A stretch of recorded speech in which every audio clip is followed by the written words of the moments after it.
access ba itong nanay sa kanyang anak? Sir, May access ba ang nanay sa kanyang anak? Yes or no? Yes, sir. Sir, wala na po akong kontak sa kanya. Sir, ang sabi ng DSWD... Sir, John. Artikulo 213 ng Family Code of the Philippines, walang bata na ang edad ay mababa sa 7 taong gulang ang pupwedeng ihiwalay sa kanyang ina. Nirereklamo ko po si dati ko pong kinakasama. Buntis pa lang ako, ilang beses ko na siya nahuli yung lagi ng pagbabae. Sabi ko kailangan kong tiisin para kasi mahirap naman basta-basta makapag-ano sa kanya, buntis na ako. Kaya, syempre sabi ko, pag nakapanganak ako, titiisin ko kahit bagong panganak lang ako, makapag-apply ako. Iniwan ko po pansamantala yung anak ko, yung kapamanganak ko lang kasi nag-report po ako dun sa agency. Iniwan ko po pansamantala yung anak ko sa kanila para makapaghanap buhay po ako ng sarili. Kasi kahit may trabaho naman po siya, wala rin po siyang sapat na binibigay sa akin. Kaya po napilitan na kong iwan pansamantala yung anak ko sa kanila. Nung babalikan ko na po yung anak ko, bali hindi na po makakalapit sa kanila. Miss na miss ko na po yung anak ko. Yung gusto ko pong mangyari, ma'am, makuha po na po yung anak ko. Gusto ko po makuha yung baby ko. Tutulong ako. Nasaan yung bata? Basta ako sa Batangas po. Alam mo kung saan na dinala yung bata. Take care of this. Get the kid. Hindi sila kasal. The birth certificate under. Mister na to, kunin yung bata. Oh, tapos. Alright? You know exactly what to do. Nilinawin ko, kung ang bagay na pagdating sa mag-asawa, although hindi kayo mag-asawa at lumalapit ka sa akin at sa family code, lagi nasa babae, nasa nanay ang bata. Sa family code po natin yan. Ilang taon na po yung bata? Kaka 6 months old lang 6 months pa lang. So, kaya ako sinabi sa iyo to, una, ako'y muna mag-iimbestiga. Tinitingnan ko, kasi ayaw kong lumalabas, nakikialam kami sa buhay ng pamilya, lalo na kapag mag-asawa, ayaw namin maging kabahagi na magiging problema nang dahil sa amin, masira yung inyong relasyon na maaring mauwi sa kasalan. Nagkakaintindihan tayo, yes, okay? Ba't natiis mo na umalis ka? Gaano katagal na wala ka doon sa kinakasama mo? Kasi po, sir, bali yung umalis ako, kakapanganak ko lang po 1 month pa lang po. Okay, 1 month Kaya pa lang. Parang may postpartum ka pa noon. Opo, hindi pa po basta-basta pwede ibiyahe yung baby. Okay. Naintindihan ko. Pero saan ka tumira sa Maynila? Nag-apply ka, postpartum pa lang. Ibig sabihin, masama pa ang loob mo noon. May accommodation po kami sa agency. Sa agency? Opo. Pumayag ba ang Miss Daisy itong kinakasama mo? Or talagang ginusto mo na dahil, syempre, mainit ang ulo mo, kakapananganak mo pa lang. Basta't hindi lang kayo nagkaintindihan, nagkatampuhan kayo? Okay naman po kami nun, sir. Nagkatampuhan na kayo? O binigyan ko pa po siya. Siya pa nga po nagbigay sa akin ng okay. pamasahe. Bakit? Okay, so ngayon, hindi ko na pakikialam. Parang away mag-asawa to eh. Away magkasama. Ano bang gusto mo rito? Gusto ko pong mabawi yung baby ko, sir. Hindi na kayo pwedeng magkaayos. Kinakailangan ba na may mag-ayos sa inyo? Kung mag-aayos lang naman kayo, pwede ako. Pero kung ako magiging sanay na maghihiwalay kayo, hindi ako komportable. Pwede pa ba kayo mag-ayos? Sagutin mo lang ako roon. Pwede pa naman po mapag-usapan, ngayon, sir. Dahil yan ang gusto kong makita, ayaw kong maging ako yung magsisira sa inyong pagsasama. Naintindihan mo ako? Yes, sir. Ito yung programa namin. Pro-family. Kahit hindi pa mag-asawa, maaaring magbunga na maganda, maaaring mapunta kayo sa bagay na, kumbaga, medyo nag-a-adjust lang kayo, okay? Ayoko nang pakialaman ng buhay ninyo. Sa kabilang linya natin, pagkausapin natin itong si alias engineer, si alias John. John, nandiyan ka ba sa telepono ngayon? Yes, sir. Present, sir. Okay, hindi ko na papakialaman, hindi ko na itatago ang pangalan mo. Para naman medyo, ano ba talaga rito? Kayo ba pwede mag-ayos na lang? Kasi parang yung anak niya ata, anak ninyo, nasa family mo, tama? Yes, sir. Kayo ba'y pwede pa kayo mag-ayos nito? Hindi ako komportable dyan kasi kung talagang ito'y magre-reklamo laban sa iyo at medyo panggigipit, tatayo kami sa iyo, medyo hindi tayo pwede magsama. Sir, ganito kasi sir nangyayari dyan, no? Wala pang 1 buwan yung bata, umalis na yan. Then, pagkatapos niyan, sir, pag bumabalik sa amin, nanggugulo naman po. Pabarangay kami. Tapos, kada sasabihin ko kunin yung bata, kaya nakipag-coordinate kami sa DSWD. Siyempre, baka mamaya, kukunin yung bata, tapos wala naman kaming hawak na, katibayan na, maayos na makakabalik yung bata. Pupuntahan ng bata. Siyempre, anak ko yun. Okay, alias John, Engineer John na lang tawag ko sa'yo. Medyo, ito'y parte na hindi ito yung specialidad ko. Di ako makikialam sa relasyon ninyo. Wala akong pakialam sa relasyon ninyo. Gusto ko lang malaman kung, kasi una, nakita ko, hindi naman kayo kasal. Alright? Yes, sir. If you're not married, at the same time, sa family code natin, unless kung gusto mong sabihin, hindi matino ang pag-iisip nitong si Melfi, tandaan mo, baka she's undergoing postpartum depression. Naintindihan mo yan? Yes, sir. Naintindihan ko. Oh, ngayon, dapat mag-a-adjust ka. Subukan mo kayo magbuntis, kung magbubuntis ka, para makita mo Opo, sir. yung biological, makikita mo sa mga babae. Natural yan. Nagkaintindihan tayo. Kaya kung sinasabi mo sa kanya, hindi siya balanse, baka kailangan niya lang ng suporta sa iyo. Ina to ng anak mo. At hindi ako makikialam kung relasyon ba. Ang sa akin lang, sinasabi ko lang, intindihin mo lang. Kaya lumapit sa amin siguro, walang matakbuhan. Kung gusto mo sabihin, ang taga-akusa ka, hindi matinong pag-iisip niya, wala pang 1 month, iniwan niya sa iyo. Saan makadahilanan kung nagkakantampuhan kayo, wala akong pakialam. Ang sa akin lamang, intindihin mo rin kung sino tong nanay ng anak mo. She must be suffering from postpartum. Kaya pag ganyan ang isip niya. Ngayon, kung sinasabi mo, pabago-bagong isip niya, dapat nag-usap kayo sa DSWD para masuri kung ano nga ba ay karapatan ng bata para yung lahat ng dapat nagagawa yan. Gusto ko yung sabihin sa iyo. Kayo ba'y pwede pa mag-ayos or ano ba to? Ay, hindi ako komportable na ina-ere itong mga ganitong klaseng sumbong eh. Oo nga po, sir. Kakahiya nga po, sir. Kaya nga, pinuprotektahan kita, pero siya, lantad. Pero ikaw, gusto kong maintindihan, kaya muna ayoko munang kasi baka sabihin nila, eto na naman, nakikialam kami. Hindi naman ako marites eh. Akong pakialam sa mga buhay ng iba. Gusto ko lang tindihin kung may pang-aabuso. Tanong, kayo ba'y maayos pa, magkakaayos, para wala na lang, hindi na kami manghimasok? Ay, pamilya to eh. Ayaw namin na baka kailangan nyo lang mag-adjust, mag-usap sa bawat isa para medyo gumanda naman ang buhay ng bata. Baka mauwi, magkaayos pa kayo at magpakasal kayong pareho. Good luck, di ba? Pero dito, sa parting to, di ko maintindihan. Kaya ang tanong ko sa'yo, sabi niya, pwede pa naman daw kayo magkaayos, alang-alam sa bata. Tama ba sinabi mo, Mrs.? Yes po, sir. Sabihin mo sa kanya, pwede pa ba bang... Kasi kung tanong mo, hindi na kami pwede magkaayos, sir. Abay, teka muna. Desisyon mo na yan. Papanig kami sa kanya.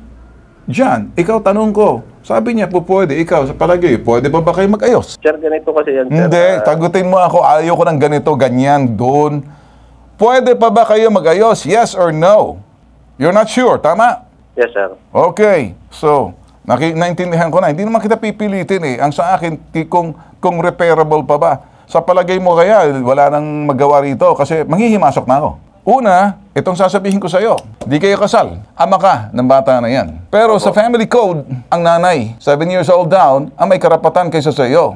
Ang tanong ko sa iyo, total, sabi mo, alanganin ka na, may access ba itong nanay sa kanyang anak? Sir, May access ba ang nanay sa kanyang anak? Yes or no? Yes, sir. Yes, sir. Yes, okay, good. Huwag ka na kasi magpaliwanag, answerable by yes or no, para matigil na. May marami pang sumbong, marami pa nag-aantay. So, may access. Totoo bang nakakita mong anak mo, may access ka ba? Sir, wala na po akong contact sa kanya. Well, Binak na po John, ako. sandali muna. Wala daw siyang contact sa'yo. Totoo ba to? Sir, ang sabi ng DSWD... John, set aside the DSWD. Ikaw at ako nag-uusap. Makakausap ko rin DSWD. Sinusuri ko muna kasi unang-una, teka muna, baka nagpabitag siya eh. Hindi na mag-asawang pinag-uusapan dito. Opo, sir. Tandaan mo, ibang programa ako, si bitag ako ha. Hindi ako marites, hindi ako chismoso, wala akong pakialam sa buhay ng asawa or may kabit man dyan or whatever, wala akong pakialam dyan. Parang lumalabas, hindi na to repairable. Gusto ko maintindihan kung nadidihado pa tong babae, itong nanay. Wala na raw siyang access sa kanyang anak. Ibig sabihin, ikaw lang at DSWD nakakaalam. Kahit na may DSWD ka, wala akong pakialam. Ang DSWD pinatutupad kung ano nasa batas. Kasi sir, sir, pwede magsalita. Sige. Kasi kaya ko blinak yan, sir. Pinagsasalitan ako ng masama, sir. Pinutungayo ko lagi. So, ibig mo sabihin, lamang ka kasi para saktan siya, alam mo naman, postpartum eh. Di ba? Subukan mo magbabae, subukan mo magbuntis para maintindihan mo. Natural, 6 months pa yan, undergoing some, sabihin natin, biological changes sa kanyang katawan. Kasi yung moods niya, may swing mood yung iba. Hindi pare-pareho mga babae. Kaya hindi mo maintindihan. Kaya lang sa'yo, parang pinaparusahan mo siya. Hindi naman po, sir. Well, yan ang nakikita ko. At si Attorney Batas Mauricio, magandang umaga sa'yo dyan. Narinig mo naman siguro. Salamat po, Ginoong Ben Tulfo, at sa lahat po ng mga tatay, Artikulo 213 ng Family Code of the Philippines, walang bata na ang edad ay mababa sa 7 taong gulang ang pupwedeng ihiwalay sa kanyang ina. Maliwanag po yun. Aba, kahit po sinasabing masasakit magsalita yung nanay niyan, hindi ho siya po pwedeng ihiwalay dyan. Maaari pa rin po nating banggitin ang katotohanan sa ilalim ng family code, yung pong bata na anak ng mga magulang na hindi kasal sa isa't isa, ang kustodiya po, otomatiko, sa ilalim ng family code, ibinibigay sa nanay. Ganun po yun. Magkakaroon lang po ng visitational rights, pwede kaya karapatang bumisita yung tatay, pero hindi niya pwedeng ariin sa kanyang kustodiya, itago yung bata. Magkakaroon po siya ng problema. Maaring mapasok po ito sa serious illegal detention ng isang menor de edad at ang parusa po dyan habang buhay na pagkakabilanggo. Depende po sa mga sirkunstansya. Nanay, andyan si Attorney Batas Mauricio, anong gusto mong sabihin para mabigyan ka ng payo? Ngayon pa lang, para on the spot. Good morning po, attorney. Gusto ko pong yung makuha ko po sana yung anak ko. Susuportahan na lang po niya sa akin. Tsaka wag niya po sanang tago na yung hindi ko na siya makontak, pati yung number, Facebook Messenger, hindi ko na makausap. Wala na akong connection sa kanila kasi wala naman po akong ibang makontak doon. Gusto ko po, ganun po sana yung gusto kong mangyari. Hingi po ko tulong sa inyo. Ano tingin niyo, Attorney? Kung kumilos yung tatay, ibigay na kagad sa nanay. Kasi po, kung pwede po tayong kumilos sa habang legal sa pamamagitan ng pagsasampa ng petition for habeas corpus laban dyan sa tatay na yan. At medyo pagka po naglabas sa mga hukuman ng writ of habeas corpus o kautusan upang isuko ang bata sa hukuman maibigay sa nanay, mas masakit po para sa tatay yan. Magkakaroon po ng ebidensya na ipinagkakait po talaga ng tatay yung kustodiya sa nanay na siya namang may karapatan, ay may bababa po sa mas malalang mga kasong kriminal po yan. Ayan. Maliwanag po yan. So ibigay na po, makikiusap po tayo, Ginoong Ventur po, at ibigay na po ng tatay yung anak sa nanay dahil pagka po hindi, mamumroblema po kayo. Dadaan yung kaso nyo. John, nakikinig ka ba? Yes, sir. Do you understand what we mean? We mean what we say what we mean. Opo, sir. The law is a law. Naintindihan mo ba? Opo, sir. Sabi mo na, hindi na kayo pwede mag-ayos. Kasi kung mag-aayos kayo, okay naman sana sa akin. At ayaw kong sirain ang pagsasama ninyo kahit di ka kakasal. Ang sa akin lang, ikaw na mismo nagsabi, hindi na po pwede, ganito, ganyan. Ngayon, diyan ba yung social welfare natin? Pakinggan muna natin kung anong ginawa ninyo, ang pag-uusap ng ginawa ninyo sa social welfare. Baka may mga bagay na hindi mo ginagawa. Ano ba sinabi sa'yo ng social welfare dito sa ginawa mo? Binibigay naman po namin yung bata sa kanya. Ay, okay Tapos, naman pala. So, kailan natin makukuha? Ay, nawawala naman po siya. Eh, dahil sandali, sasamahan namin para makuha. Gusto mo? Ihatid namin sa'yo. Po, sir. Hindi. Makinig ka. Hindi mo gusto. Ang batas ay batas at ang dapat ay sundin mo. Hindi yung gusto mo dahil may batas tayo. At sasamahan namin, dadalhin namin yung investigator namin para ma-witness tapos makikipag-ugnayan kami sa Central Office ng DSWD. Tapos, makikipag-ugnayan kami sa Philippine National Police. Makikipag-ugnayan kami pati sa local DSWD na para makuha na ang bata sa nanay kasama ang nanay. Gusto mong mangyari yan? Kasi sinabi mo, parang pabayaw na yun, hindi kinukuha. Ngayon, gusto mo bang kunin na natin? Ayun, gustong kunin dyan. Paano to? Bibigay mo, isasauli mo, susurrender mo, ipagkakatiwala mo na sa nanay. Alin doon sa tatlo? Lahat naman, sir, magkakatulad yun, sir. Oh, kaya nga, wala kang choice. Ibig kong sabihin, ibigay mo. Okay, sir. dito. Okay. Ma'am, kumusta po kayo? Social Welfare, Alona Joy Obina. Good morning. Narinig mo naman siguro ang pag-uusap namin dito na Attorney Batas Mauricio. Kumbaga, gusto lang namin sundin yung batas. At paano to? Tutulong ka sa amin para makuha na ma-surrender na yung bata sa nanay dahil gusto na makuha ng nanay. Yes po, yun naman po yung nasa batas. Ma'am, ganito na lang. Total, sumang-ayon na kayo. At ayaw na po ng nanay at nandyan si Attorney Batas Mauricio, kami rin po, tasama na. Susunduin na po namin siguro para makuha yung bata. Tutulong po kayo sa amin. Siguro ma'am, alam nyo kung saan yung bata, hindi ba? Yes po, yes po. Ay, ba't hindi nyo pa, parang hirap pa rin yung nanay? Kung, last March 18, lumapit po sila, si Ma'am Melty. Nag-usap po kami sa barangay. Okay. Yes po, Kaso po, gabi na siya, kaya sabi ko, ipagpabukas na lang natin yung biyahe nyo. Yes po, kaso po, hindi siya bumalik. Kaninong kasalanan ngayon? Joy, okay na sa akin. Hindi niya kasalanan kung gabi na, trabaho tayo kami. Kahit na madaling araw, magtatrabaho kami. Kayo mga public servant, ako hindi. Hindi po, yung regarding po sa bata, sa welfare. Kaya nga, kung ganyan, talagang katukin nyo. May kasamang pulis, kasama kayo, DSWD. Very simple.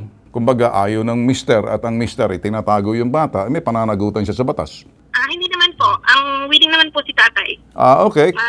Willing si tatay. Tatay, nandiyan ka pa ba? Willing ka raw. Kasi kung hindi ka willing, nasaan yung sanggol ng anak nitong si Murphy? Nasa amin, sir.